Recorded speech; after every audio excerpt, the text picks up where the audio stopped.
Hello दोस्तों, मैं उमा शंकर आपको अपना चैनल ट्रिकी बाय विश्वता में स्वागत करता हूं।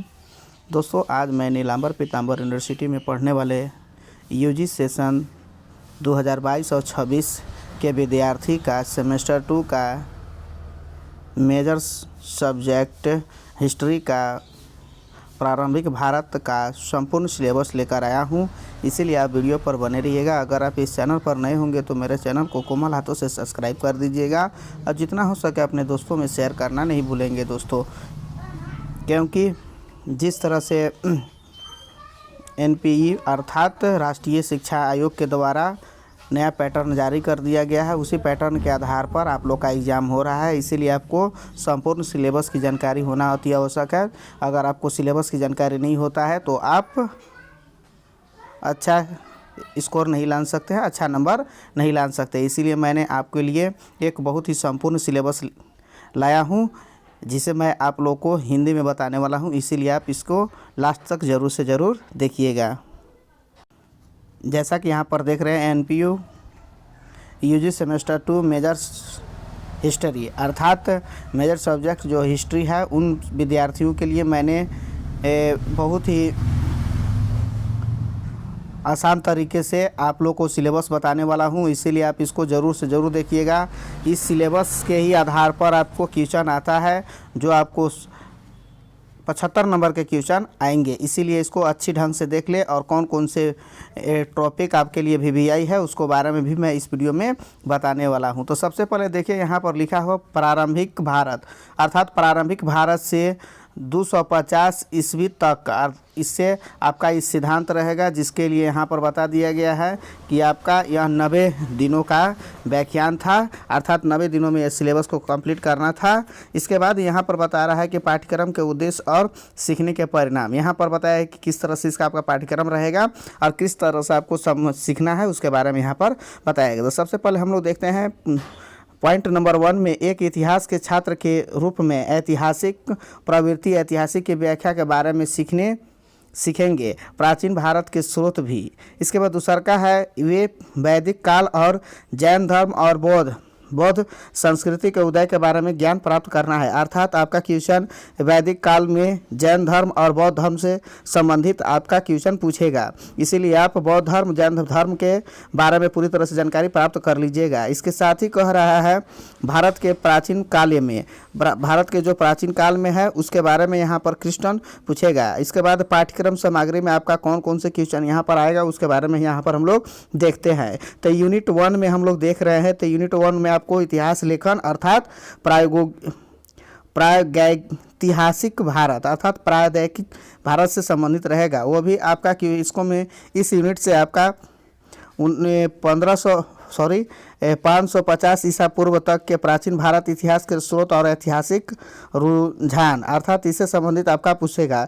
इसके बाद प्रागैतिहासिक भारत का सर्वेक्षण अर्थात किस तरह से सर्वेक्षण किया गया, भारत का सर्वेक्षण किस तरह से हुआ है। उसके बाद आपको पाषाण के बारे में पढ़ना है। जैसा कि आप जानते हैं पाषाण के बारे में, उसके अंतर्गत आपका पूरा पाषाण, मध्य पाषाण, नव पाषाण और ताम्र पाषाण आते हैं। उसके बारे में भी आपको पूरी तरह से जानकारी प्राप्त करना होगा। इसके बाद हम लोग देखते हैं सिंधु सभ्यता अर्थात सिंधु नदी, हड़प्पा सभ्यता और सिंधु सरस्वती के संबंध पर बहस सभ्यता और वैदिक सभ्यता के बारे में भी जानना होगा। इसके बाद नेक्स्ट कह रहा है, सिंधु से सरस्वती सभ्यता की महत्वपूर्ण विशेषता, उसकी निरंतरता, पतन और अस्तित्व। किस तरह से सिंधु सभ्यता पतन में, किस तरह से सिंधु सभ्यता निरंतर होते रह गया, इसके बाद उसका पतन कैसे हुआ और वह अस्तित्व में कैसे आया, उसके बारे में हम लोग पढ़ेंगे। इसके बाद यूनिट 2 में हम लोग देखते हैं आर्य सभ्यता अर्थात आर्य समाज के बारे में हम लोग को देखना होगा। उसके अंतर्गत हमको क्या क्या पढ़ना है उसके बारे में यहाँ पर हम लोग डीपली से देखते हैं। जैसा कि यहाँ देख रहे हैं, आर्यों का मूल निवास अर्थात उन लोग का मूल निवास कहाँ के रहने वाले थे। इसके बाद आर्य आक्रमणों को मिथक, इसके बाद विभिन्न सिद्धांतों। इसके बाद दूसरा का पॉइंट होता है वैदिक सांस्कृतिक पारंपरिक वैदिक और उत्तर वैदिक साहित्य और वैदिक राजनीति, समाज और अर्थव्यवस्था के बारे में हमको जानना होगा। इसके बाद होता है वैदिक धर्म एवं दर्शन के बारे में जानना होगा। इसके साथ हम लोग देखेंगे महाकाव्य, साहित्य और संस्कृति, कला निर्धारण की समस्या और महाकाव्यों की ऐतिहासिकता के बारे में हम लोग को जानना होगा। ये हमारा यूनिट 2 के अंतर्गत आएंगे। जबकि यूनिट 3 के अंतर्गत हमको भारत 6ठी शताब्दी ईसा पूर्व से मौर्य युग तक देखना होगा। उसके अंतर्गत हम लोग को स्रोत के बारे में पढ़ना होगा कि किस तरह से स्रोत हुआ था।